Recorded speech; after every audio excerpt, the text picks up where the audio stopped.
Media को हर एक वो सरकार का सहयोग करना है जो उत्तर प्रदेश चुनाव की कुर्सी सरकार के कब्जे में कैसे आए। जिस तरीके से उत्तर प्रदेश चुनाव नजदीक आ रहा है, लगातार उत्तर प्रदेश में प्रशासन व्यवस्था की क्या भूमिका है वो बेहद शर्मनाक है। योगी आदित्यनाथ जी के समय में उत्तर प्रदेश सर्वश्रेष्ठ राज्य बन चुका है कि जहां पे हक अधिकार की बात करने पे लाठीचार्ज होता है।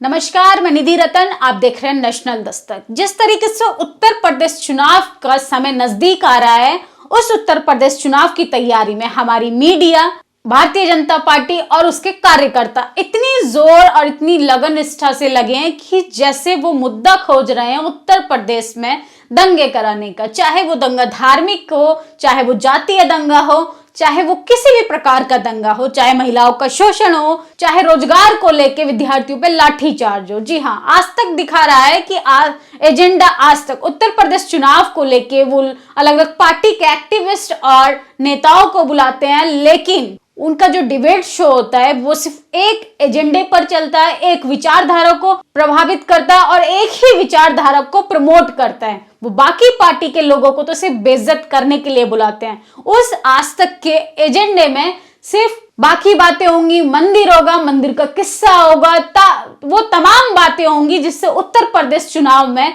एक तरीके से सांप्रदायिक दंगे हों। लेकिन वो सब बातें एकदम परे रहती हैं आज तक के एजेंडे में।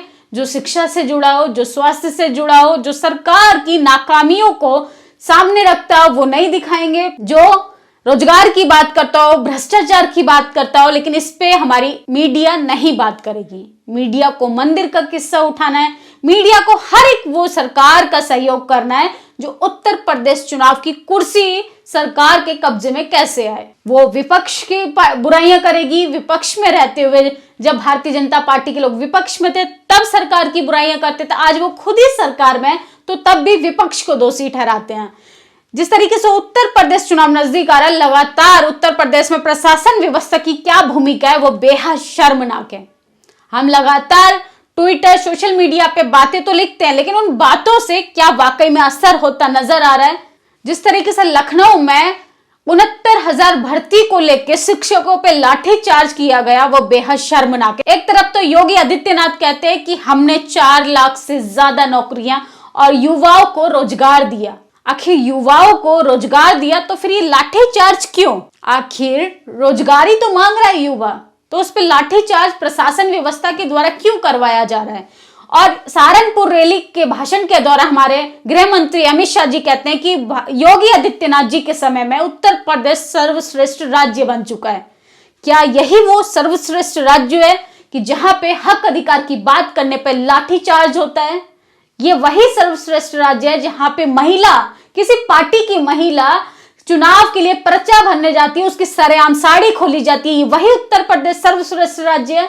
या वही सर्वश्रेष्ठ राज्य है जिसमें हर 6 मिनट पे हर बच्ची का बलात्कार किया जाता है और बलात्कारी खुलेआम घूमते हैं। ये वही सर्वश्रेष्ठ राज्य है कि जहां पे मुस्लिम को अपने किसी धार्मिक काम करने पे उन एक समुदाय को टारगेट किया जाता है। भारतीय जनता पार्टी के वो तमाम दल जो है, बजरंग दल हो, हिंदू रक्षा दल हो, दुर्गा वाहिनी हो, तमाम ऐसे दलों की बात करें जो सिर्फ सांप्रदायिक दंगे फसाद सिर्फ फैलाने का काम करते हैं। जिस तरीके से दिल्ली दंगा हुआ, एक समुदाय को टारगेट किया गया, वही उत्तर प्रदेश चुनाव के दौरान दिखता नजर आ रहा है। आखिर शिक्षक भर्ती में सिर्फ युवा लोग अपनी नौकरी तो मांग रहे हैं, अपने हक की बात ही तो कर रहे हैं, लेकिन सरकार को ये बात बिल्कुल मंजूर नहीं है कि कोई उनसे हक अधिकार मांगे। भारतीय जनता पार्टी और मीडिया की जो बात करे वो ऐड करने से पीछे नहीं हटती है। ऐड तो उनके लगातार ऐसे होते हैं जैसे इस देश में सब कुछ परफेक्ट चल रहा है, भारत नहीं जैसे ये लंदन बन गया है। ये सबसे पहले ये होर्डिंग्स देखिए, ये भारतीय जनता पार्टी के एमसीडी चुनावों की तैयारी है। इसमें तमिलनाडु के प्रसिद्ध साहित्यकार पेरुमल मुरुगन की फोटो लगाई गई है।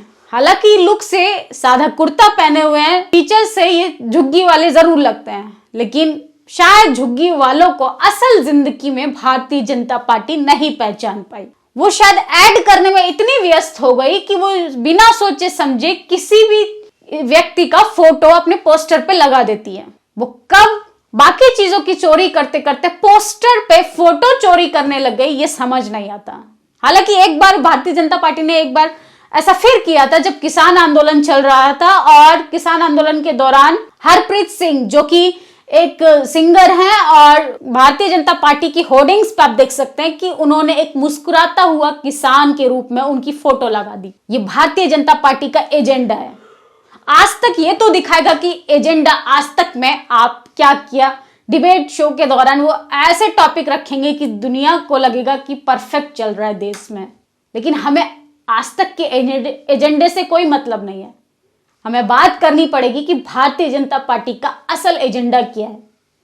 आखिर वो मासूमों को ऐसे कब तक बेबसी, लाचारी, लाठीचार्ज, न जाने से तमाम तरीके से दंड देती रहेगी, कब तक सजा देती रहेगी, कब तक महिलाओं के साथ बलात्कार होंगे, कब तक युवाओं को रोजगार के बदले उनको मार सहनी पड़ेगी, कब तक रातों रात घोटाला हो जाता है एग्जाम को लेके, और हर व्यक्ति जो 100-200 रुपए करके किसी न किसी तरीके से लाखों, इस देश के लाखों लोग जो बेरोजगार हैं वो किस तरीके से आर्थिक कमी होने के बावजूद अपना पर्चा भरते नौकरियों के लिए, आखिर उस पर्चे का घोटाला हो जाता है, उसका हिसाब कौन देगा?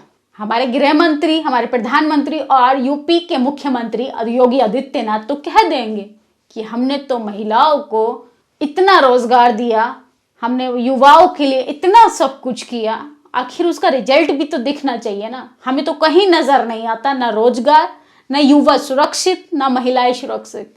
सिर्फ नजर आता है तो सिर्फ क्राइम, अपराध, बलात्कार, चोरी, डकैती, भ्रष्टाचार। सरकार को सोचना चाहिए कि एक बार आप सत्ता में आ सकते हैं, 2 बार सत्ता में आ सकते हैं, लेकिन बार बार जनता बेवकूफ नहीं बनने वाली है। क्योंकि इस बार बात रोटी की हो रही है, इस बार बात अधिकारों की हो रही है, इस बार बात रोजगार की हो रही है। अब युवाओं को समझना होगा कि मंदिर मस्जिद की राजनीति करने से आपका भला नहीं होने वाला। अपने पड़ोस में रह रहे मुस्लिम भाई को मारने से आपका भला नहीं होने वाला है। इसलिए सरकार के बहकावे में नहीं आना चाहिए। ऐसे बेतुके बयानों के चक्कर में अपने आसपास सांप्रदायिक दंगों से बचना चाहिए और आपको अपने अधिकारों के प्रति सचेत रहना चाहिए, बात करनी चाहिए सरकार से, क्योंकि ये जो सरकार है सिर्फ उत्तर प्रदेश चुनाव की राजनीति का सवाल नहीं है, आपके बच्चों के भविष्य का सवाल है। आप लोगों की क्या प्रतिक्रिया इन सब चीजों को लेके आप लोग जरूर बताएं। धन्यवाद। नेशनल दस्तक की आपसे गुजारिश है कि अगर इसको बचाना चाहते हैं तो नेशनल दस्तक को सब्सक्राइब करने के लिए रेड कलर के सब्सक्राइब बटन को दबाएं, फिर बेल आइकन की घंटी दबाएं। नेशनल दस्तक को बचाने के लिए बहुत जरूरी है कि हर खबर को शेयर करें, लाइक करें, कमेंट जरूर करें।